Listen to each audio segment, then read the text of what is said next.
Your Excellency, Prime Minister Abiy Ahmed, my dear brother, and Mrs. Ahmed, distinguished heads of state and heads of government of Africa, distinguished guests of the people of Ethiopia. If this was to achieve simply the provision of water and energy to the people of Ethiopia and surrounding countries, it would be a marvel of history, a marvel of engineering, and a boon for the prosperity of the people of this region. But if we are to be honest, it is not simply the achievement of what has been done here for the provision of water and energy and the catalytic effect that it will have on economic and social development and security, but it is the journey. Above all else, the journey. The journey of a people who have remained proud throughout history, who have attested that the origins are here, and who have defied all attempts to keep them down. When we toured the facility in the last few hours, I turned to my brother and I said, "This is the Adwa engineering feat." And I say so for those who do not know, including many from my own Caribbean community, that when the international world determined that this project was not to see the light of day, that it was not to receive the financing of companies that like to make money and therefore were usually only interested in repayments, that when that befell the people of Ethiopia, the people stood tall,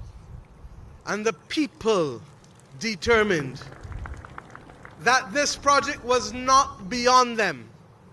and that it was going to see the light of day, even if it meant that every person who could give, however small, however large, could do so,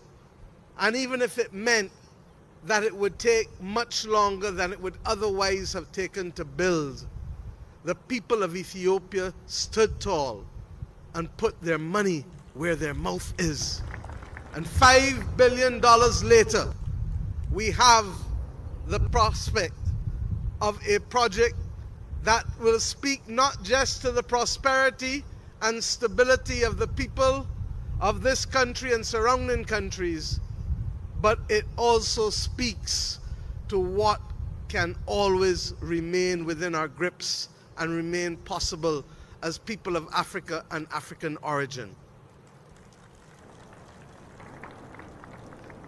On behalf of my own country, Barbados, on behalf of the Caribbean community, on behalf of the 6th region of the Africa Union, the diaspora, I stand here today to say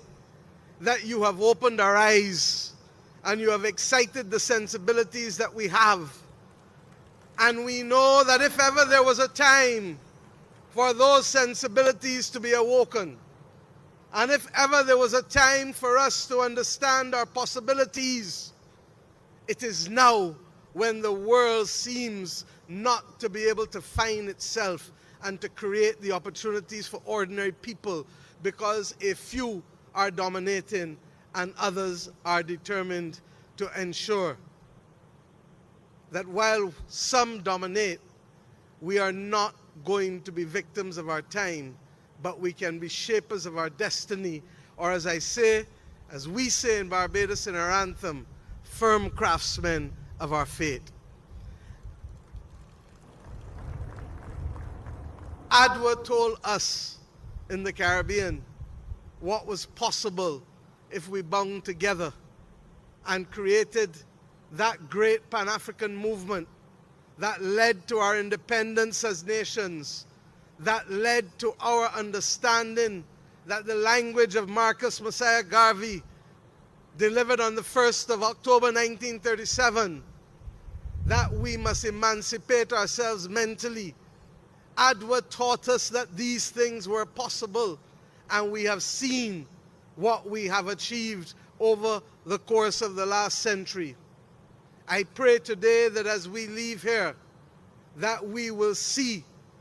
the awakening of Africa, not just in this part of Africa, but the entire continent and its diaspora, because this is evidence that when we work together, anything is possible.